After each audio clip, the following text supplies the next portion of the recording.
لله رب العالمين والصلاة والسلام على خير خلقه محمد وآله الطيبين الطاهرين ولعنة الأبدين وعلى أعدائه أجمعين. أما بعد فقال الله الحكيم بسم الله الرحمن الرحيم توبوا إلى الله جميعا أيها المؤمنون. ایک روایت ہے کہ قرآن میں جس آیت کا بھی آغاز یا ایھا الذین آمنوا سے ہوتا ہے اس میں یہ صاحبان ایمان میں سر فہرست امیر المؤمنین توبوا الی اللہ جمیعا ایھا المؤمنون، اے صاحبان ایمان تم سب کے سب توبہ کر کے اللہ تعالیٰ کی طرف پلٹ آؤ۔ توبہ کی قسمیں کی جاتی ہیں، عام توبہ ہے، خاص توبہ ہے، اخص توبہ ہے۔ وہ توبہ اور ہے جو میں اور آپ کرتے ہیں، وہ توبہ اور ہے جو ہے نا وہ عادل لوگ کرتے ہیں، وہ توبہ اور ہے جو معصومین علیہ السلام یا خدا کے خاص اور مقرب جو ہے نا وہ کرتے ہیں، بندے کرتے ہیں۔ استغفر اللہ واتوب الیہ، یہ قرآن کی ایک آیت ہے، یعنی کوئی آسانی سے ہضم ہونے والی نہیں ہے۔ استغفر لذنبک وللمؤمنین، خطاب ہے آن حضرت سے، اپنے گناہوں کے بارے میں بھی استغفار کریں، مومنین کے لیے بھی جو ہے نا وہ استغفار کریں۔ یہ شاید ایک دن میں نے عرض کیا تھا کہ یہ مدارس میں عقائد کی جو کتاب پڑھائی جاتی ہے اس میں فاضل مقداد نے لکھا ہے کہ اثنا عشری مومن ہے، اثنا عشری مومن ہے، یہ ان کا نظریہ ہے۔ اور اللہ تعالیٰ نے آن حضرت کو حکم دیا ہے کہ وہ مومنین کے لیے طلب مغفرت کریں۔ اللہ رسول اللہ کے حکم کی تعمیل نہ کریں، یہ نہیں ہو سکتا۔ حکم ہے نا استغفر لنفسک وللمؤمنین، اپنے لیے بھی استغفار کریں اور مومنین کے لیے بھی استغفار کریں۔ اور یہ بھی ممکن نہیں ہے کہ آن حضرت استغفار کریں کسی کے لیے بھی اور اللہ تعالیٰ اس کو قبول نہ کریں۔ مشرکین کے بارے، منافقین کے بارے میں کہا 70 دفعہ بھی اگر آپ ان کے لیے استغفار کریں اللہ نہیں بخشے گا۔ اس کا کیا مطلب ہے؟ یعنی 71 مرتبہ کریں تو بخشے گا؟ نہیں، یہ اشارہ کثرت کی طرف ہے۔ جتنی مرضی کریں اللہ، وہ ان کا کھاتا ہی الگ ہے، مشرکین کا کھاتا الگ ہے۔ اچھا، مومن بھی ہو ایک آدمی اور آن حضرت اس کے لیے مغفرت بھی کرے، اس کے گناہان کبیرہ کی مغفرت کے لیے، اس کی نجات جو ہے وہ یقینی ہو جاتی ہے۔ سب کے لیے توبہ کا حکم ہے۔ توبہ کی جو حقیقت ہے، توبہ کی حقیقت وہ پشیمانی ہے۔ جو غلط کام کیا ہے اس سے بندہ پشیمان ہو۔ باقی شرائط ہیں کہ جس کی وجہ سے توبہ قبول ہوتی ہے۔ جس سے ناجائز کام میں فی الحال مصروف ہے، فوری طور پر اس کو ترک کر دیں، فوری طور پر ترک کر دیں۔ اچھا، اگر اس گناہ کے نتیجے میں اس کے ذمے کوئی حق اللہ یا حق الناس واجب الادا ہے، اس کو ادا کرے، آئندہ اس گناہ کو نہ کرنے کا خدا سے وعدہ کرے اور ایگریمنٹ کرے۔ اتنی چیزیں ہو گئیں۔ پشیمانی، جس گناہ میں ابھی فی الحال مصروف ہے اس کو فوری طور پر ترک کرے، اور گناہ کے نتیجے میں اگر کوئی حق اللہ یا حق الناس اس کے ذمہ ہے اس کو ادا کرے، آئندہ نہ کرنے کا خدا سے وعدہ کرے۔ چار چیزیں ہوتی ہیں، چار چیزیں۔ یہ ایک روایت بیان کرنے لگا ہوں، اس سے پتہ چلتا ہے کہ بیٹھے بیٹھے گناہ سے پشیمان ہونے کے نتیجے میں اللہ بخش دیتا ہے۔ تنہائی میں اکیلے ایک گناہ سے دل سے پشیمان ہونا، دل سے پشیمان، اللہ تعالیٰ کو بخش دیتا ہے۔ اچھا، رویہ انہ قحط بنو اسرائیل علی عہد موسیٰ، روایت ہے کہ حضرت موسیٰ کے زمانے میں بنی اسرائیل قحط اور خشک سالی کے شکار ہوئے، بارشیں نہیں ہوئی، اور کافی عرصے تک بارشیں نہیں ہوئی، کبھی کبھی ایسا ہوتا. فخرجوا للاستسقاء 70 مرة، 70 دفعہ حضرت موسیٰ کی قیادت میں بنی اسرائیل نماز استسقاء کے لیے نکلے، بارش نہیں ہوئی. بارش نہیں ہوئی. فلم یستجاب لهم، نہیں. فرقی موسیٰ الطور لیلۃ وبکا، ایک رات حضرت موسیٰ کو طور پر تشریف لے گئے اور روئے، فریاد کی اللہ تعالیٰ کی بارگاہ میں. وقال اللہم ان کان خلق جاہی عندک فإنی اسألک بجاہ النبی الأمی الذی وعدت ان تبعثه آخر الزمان ان تسقینا. خدایا اگر کسی وجہ سے تیری بارگاہ میں کوئی میری مقام و منزلت اور آبرو نہیں ہے، اس نبی کا واسطہ کہ جس کو آخری زمانے میں بھیجنے کا تو نے وعدہ کیا ہے، ہم پر اپنے باران رحمت.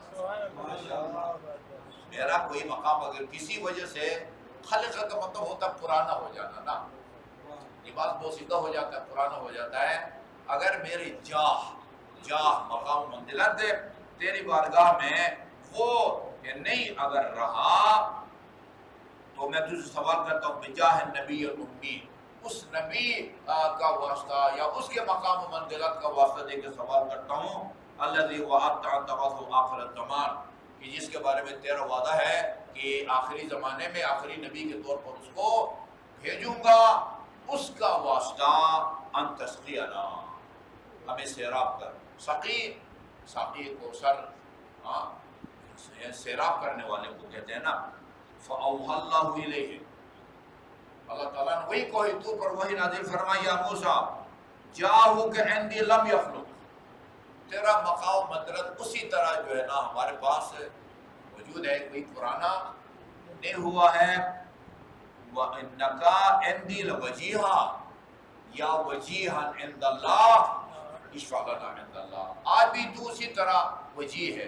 وجیہ کا بہترین ترجمہ کریں آبرومند، ٹھیک ہے. جس طرح تو پہلے آبرومند تھا اسی طرح آج بھی آبرومند ہے.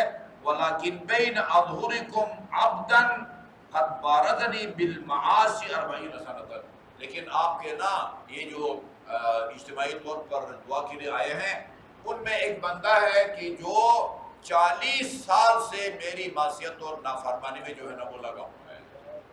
یہ فَإِنْ أَخْرَجْتُمُوهُ مِنْ أَظْهُرِكُمْ سَقَيْتُكُمْ، اس سے ریکویسٹ کر کے اگر نکالو نا اپنے درمیان سے، تو جو ہے نا وہ میرے جو ہے نا وہ خزانے میں کوئی کمی نہیں ہے.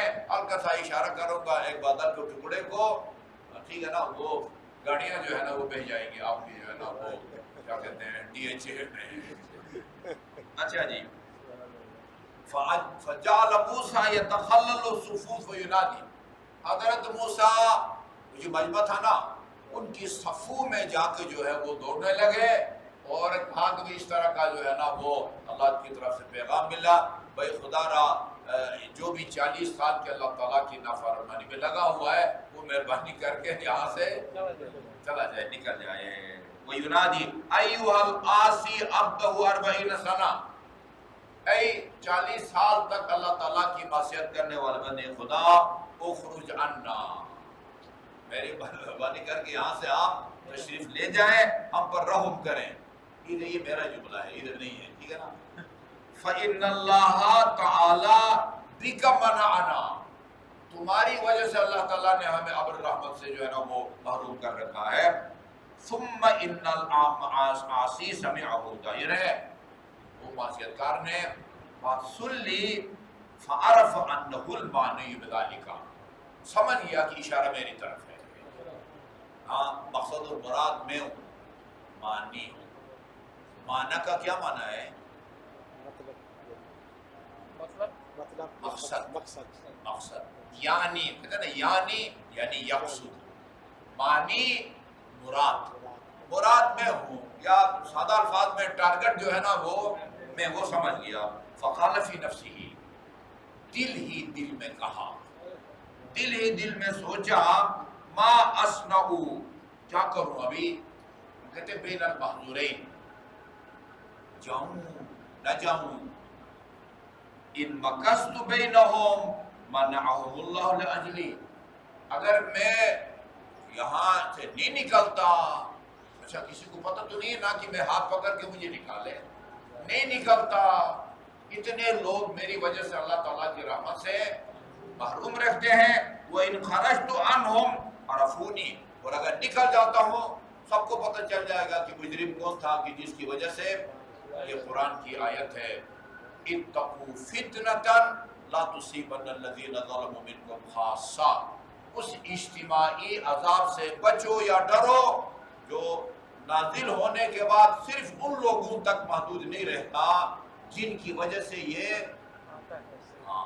اجتماعی عذاب سب کو اپنے لپیٹ میں لے لیتا، گناہگار کو اور بے گناہ کو، خوش کو تر، سب کو اپنے لپیٹ میں لے لیتا ہے۔ وہ سمجھ جائیں گے وَافْتَضَحْتُ بنی جو ہے نا وہ فی بنی اسرائیل، رسوا ہو جاؤں گا، فضاحت یعنی رسوا ہو جاؤں گا، شرمندگی ہوگی۔ ثم ان ادخل راسه فی زبق قمیصه، یہ اپنے جو ہے نا وہ بٹن کھولے، ابھی یہ بٹن کھولے کا نہیں ہے، قمیص کے اندر اپنے سر کو لے گیا، سر کو لے گیا اور آہستہ سے کہا الہی عصیتک بجہدی، بولنے والے میں اعتراف کرتا ہوں کہ میں نے تیری معصیت کی ہے، وتجرأت علیک بجہلی، اور جہالت کی وجہ سے میں نے تیرے سامنے جرأت کا مظاہرہ کیا ہے، تیری بارگاہ میں میں نے گستاخی کی ہے، یا بجہلی وقد اتیتک تائبا نادما، اب میں تیری بارگاہ لے لیا، اور شدید بارش جس کو کہتے ہیں موسلادھار جو ہے نا وہ بارش برسنا شروع ہو گئی۔ فقال موسیٰ الہی انک سقیتنا ولم یخرج من بیننا احد، پھر حضرت موسیٰ، اللہ نے کہا تھا کہ اس کو نکالو تب بارش برساؤں گا۔ حضرت موسیٰ بہت فری تھے اللہ تعالیٰ کے ساتھ، عجیب عجیب سوالات کرتے تھے، اللہ تعالیٰ بھی محسوس نہیں کرتا تھا، ان کو جواب دیتا تھا۔ کبھی دیکھیں نا وہ بارش ہو گئی، بات ختم ہو گئی، پھر اللہ سے الجھنے کی کیا ضرورت ہے بھائی، پھر اللہ تعالیٰ سے کہتے تو نے کہا تھا کہ اس بندے کو نکالو گے تب بارش برساؤں گا، ہم نے تو کسی کو نہیں نکالا، اور یہ بارش کیسے ہو گئی ہے؟ عجیب ہے حضرت موسیٰ بھی۔ اچھا جی، لم یخرج من بیننا احد، جتنے بندے آئے تھے سارے کے سارے بیٹھے ہوئے ہیں، تو یہ ہے اللہ نے جواب دیا یا موسیٰ ان الذی منعتکم من اجلہ، ان الذی منعتکم من اجلہ سقیت، جس وجہ سے میں نے تمہیں باران رحمت سے محروم کیا تھا اسی کی وجہ سے اب میں نے بارش برسا دی ہے۔ فقال اللہم دلنی علیہ، ایسا نہیں کہنا چاہتا حضرت موسیٰ کو، الیاذ باللہ۔ اچھا حضرت موسیٰ کہتے ہیں اس کی نشاندہی کر، دلنی علیہ ہے، دلالت کا مطلب ہے نشاندہی کر، ہمیں جو ہے نا وہ آئندہ بھی اس سے ہوشیار رہیں، دلنی علیہ ہے، اس کی نشاندہی کر۔ تو فقال یا موسیٰ انی، عجیب بات ہے، انی سترت علیہ فی حال المعصیہ، وہ جب 40 سال مسلسل میری نافرمانی کر رہا تھا میں نے اس کی پردہ پوشی کی ہے جی۔ فَكَيْفَ أَفْضَحَهُ فِي حَالِ التَّوْبَةِ، اب جب وہ توبہ کر چکا ہے اب اس کو میں اس کی نشاندہی کر اس کو رسوا کروں، میری ذات کی شایع نشان یہ نہیں ہے۔ انی یا موسیٰ ابغض النمامین، میں چغل خوروں کو پسند نہیں کرتا اور تو چاہتا ہے کہ میں چغل خوری کروں، جو لوگوں سے پسند نہیں ہے وہ مجھے اپنے لیے بھی پسند نہیں ہے۔ خطرناک ہے یہ چغل خوری جو ہے نا بہت خطرناک ہے۔ وہ ایک قرآنی روایت ہے اس میں ہے کہ بھئی اگر کوئی چغل خوری کرے آپ کا رد عمل کیا ہونا چاہیے؟ سب سے پہلی بات یہ ہے کہ خدا نے فرمایا ہے ان جاءکم فاسق فتبینوا، کوئی فاسق تمہارے پاس کوئی خبر لے کے آئے اس کی بات پر اعتبار نہ کرو، تحقیق کرو، چغل خور فاسق ہے، چغل خور فاسق ہے، اس کی بات پر جو ہے نا اعتبار مت کرو۔ صلی اللہ علیہ وسلم۔